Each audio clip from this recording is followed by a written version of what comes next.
toward the Weser River and then the Elbe and eventually Berlin itself. Now, if this advance was to be pressed on the narrow front, as Montgomery proposed, most of this fighting would fall to British and Canadian troops, as well as to a lesser extent U.S. troops of the 1st U.S. Army. But the U.S. Third Army and the Seventh Army further to the south would basically be parked for lack of fuel and supplies and simply have to hold the front line. And this did not sit well with U.S. commanders like George Patton, who was in command of Third Army at the time, because ultimately it robbed their troops of the opportunity to play a meaningful role in what they believed was going to be the final advance on Berlin, hopefully before Christmas of 1944. So there was a great deal of frustration on the part of U.S. commanders, and they felt that Montgomery was being a little bit unrealistic by suggesting that his troops in 21 Army Group should have the lion's share of the glory, if you will, in this narrow front scheme. And Eisenhower himself was losing patience with Montgomery, who was becoming especially, let's say, impolite in his pressing for 21 Army Group to undertake the narrow front scheme. So how does that compare then to the broad front scheme which Eisenhower and other American commanders supported? Well, the broad front scheme aims at a less bold, more measured approach. And rather than focusing most of the logistical support and resources available in 21 Army Group, i.e. 1st Canadian Army, 2nd British Army, 1st U.S. Army, Eisenhower wishes to share the supplies relatively equally amongst 21 Army Group as well as 3rd U.S. Army and 7th U.S. Army, and have sort of a constant, steady advance into Luxembourg, Belgium, and then across the German frontier and over the Rhine. And Eisenhower argues that if this advance can be kept up steadily, that one could still possibly win the war in 1944. But another key difference between the broad front scheme and the narrow front scheme is that we see there's no particular emphasis here on driving all the way to Berlin. And here was a sticking point which frustrated not only Montgomery, but also many of Eisenhower's American subordinates. Because everybody in the West, in the Western forces, whether they were British, Canadian, or American, expected to end the war in Berlin. But Eisenhower already knew that the soldiers of the Western Allied armies were not going to finish the war in Berlin, because Berlin, according to inter-allied agreements involving the Western powers and the Soviet Union, was going to fall into the Soviet occupation zone.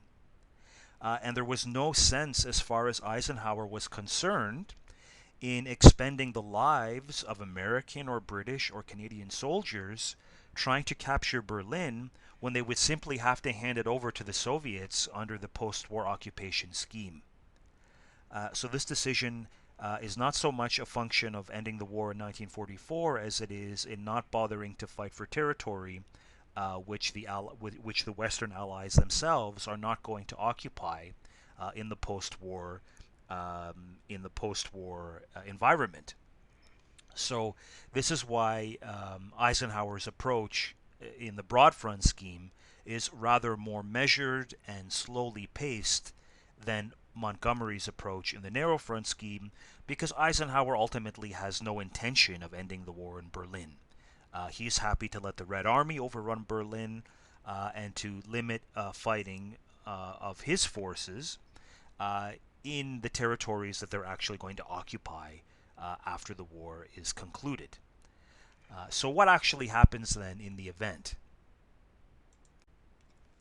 So in the event, Eisenhower is actually persuaded by Montgomery to pursue a strategy which is sort of a combination of the narrow front and broad front approach, with the immediate weight of resources being applied in September 1944 to Operation Market Garden, which is essentially a variation on Montgomery's narrow front approach.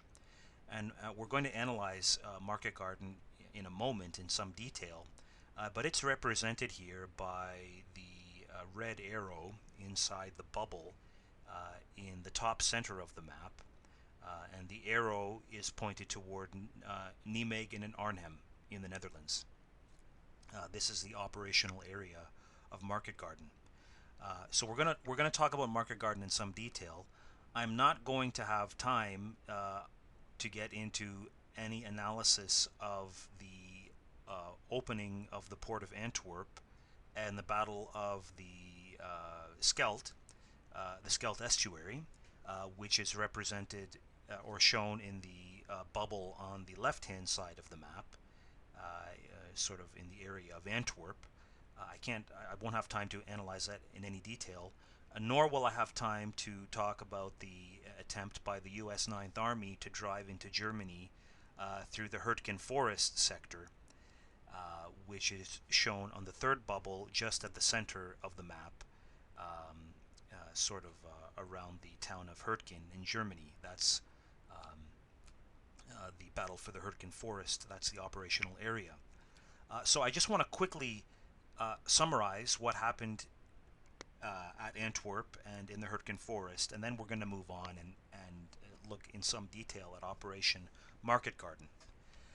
So Antwerp, which is illustrated on this map, was in 1944, and probably still is today, the largest, best equipped port in Western Europe. And the Allies were actually able to capture Antwerp at the beginning of 1944. But the problem with Antwerp, as you can see, is that it's situated on a river which is some distance from the coast.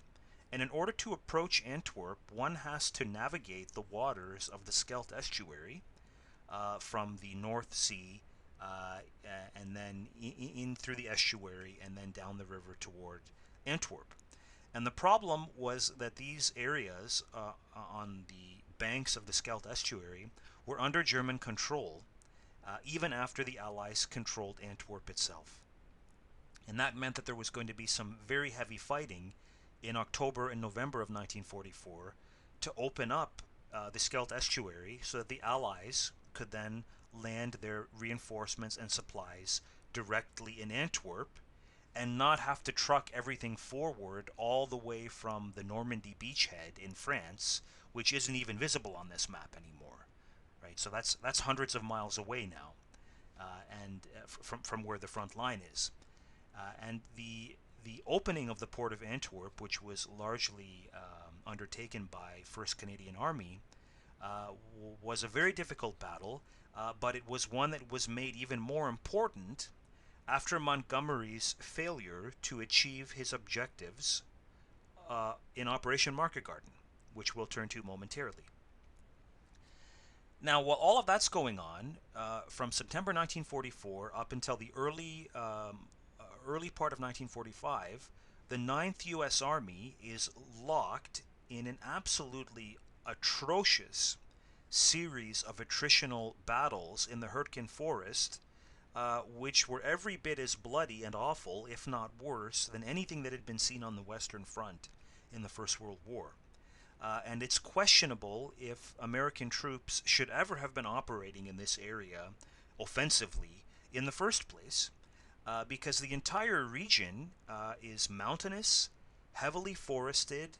There are lots of rivers and valleys to be crossed, and it was ideal for the defensive. So during the fall of 1944, while the drama of Operation Market Garden is playing out, while the hard fighting to open up Antwerp is underway, you have this complete horror show which is playing out in the Hurtgen Forest, lasting for September, October, November, December, 5 months.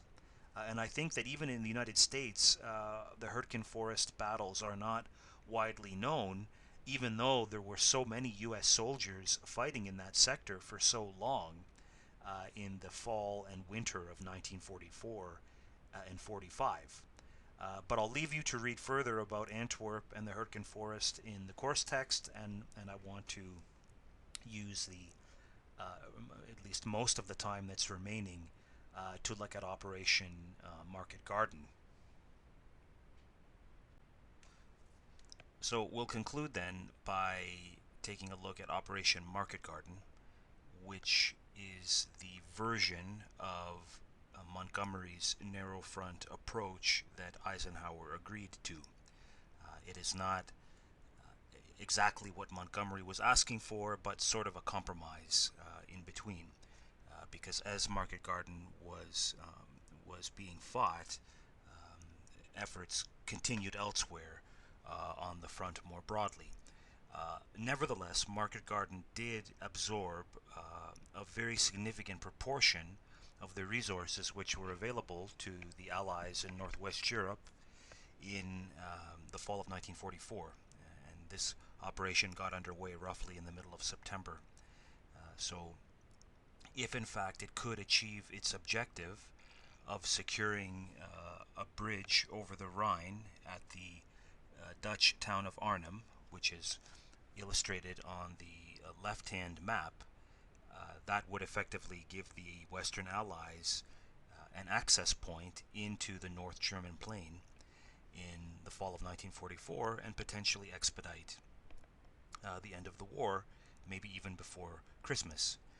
If it failed, however, then it would pretty much be a case of going back to the drawing board, because first of all, there would be no more time left in 1944 to undertake another major offensive, and of course one would need time to remuster all of the necessary resources, troop reinforcements, etc., etc.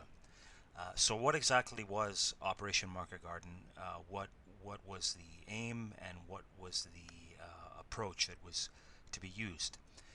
So it was a joint ground and air assault involving the 30th British Corps on the ground, and then a group of U.S. and British airborne divisions which would drop troops behind enemy lines by parachute and by glider in conjunction with the ground assault of 30 Corps.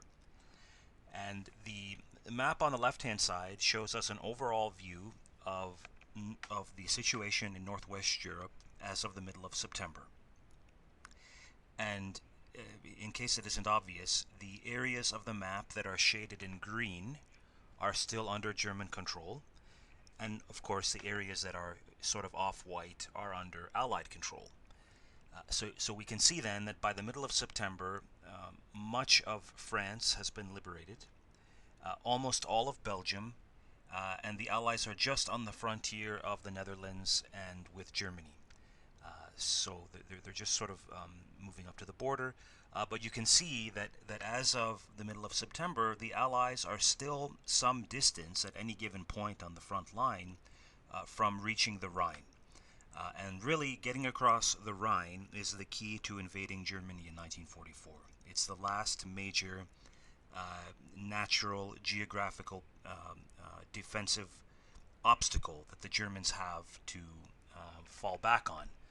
And once the Allies breach the Rhine, then it's going to be very difficult for the Germans to defend the western part of Germany from an Allied invasion. So that's the overall situation. And although I haven't marked Antwerp on the map on the left-hand side, it is visible on the map. And if you look just to the left of the red rectangle, you can see the Scheldt estuary and the point where Antwerp is situated, kind of up above where the word Belgium appears on the map. And you can see that both sides of the Scheldt estuary, the north and the south, are still shaded in green. So although the Allies have Antwerp, they can't get into Antwerp with supply vessels because the Germans still control the approaches to Antwerp. So if Market Garden succeeds, then that may not matter very much, but if it fails, then it's going to become even more important to open up those approaches in what becomes known as the Battle of the Scheldt, fought in October and November 1944.